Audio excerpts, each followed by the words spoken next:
Bonjour, donc aujourd'hui nous allons parler de la convexité. Une fonction représente un dessin, et un dessin peut être convexe ou concave. C'est-à-dire qu'un dessin peut se situer au-dessus de sa tangente ou en dessous de sa tangente. Bon, il y a une chose que j'aime bien pour représenter les tangentes, c'est de prendre une carte. Et cette carte, nous allons imaginer que c'est un bateau qui se promène sur la rivière, sur la fonction. Donc, allons-y. J'ai déjà représenté ici des petites tangentes.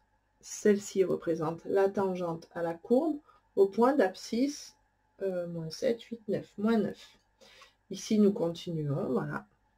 Nous nous rendons compte que jusque-là, le bateau est de ce côté et nous voyons bien ce qui se passe. Et ici, nous arrivons à un point où, vous voyez, nous ne pouvons plus continuer comme ça, parce que nous allons plus pouvoir, avec notre bateau, suivre la courbe. Il va falloir qu'on change le bateau de place. Là, nous allons voir à nouveau ce que nous faisons. Donc, cet endroit où nous changeons le bateau de place s'appelle le point d'inflexion. Tant que la courbe est en dessous de la tangente de notre bateau, nous pouvons dire qu'elle est dans la cave, entre guillemets. C'est-à-dire que la fonction est concave. Donc ici, d'ici à ici, la fonction est concave. Ici, nous avons le même problème.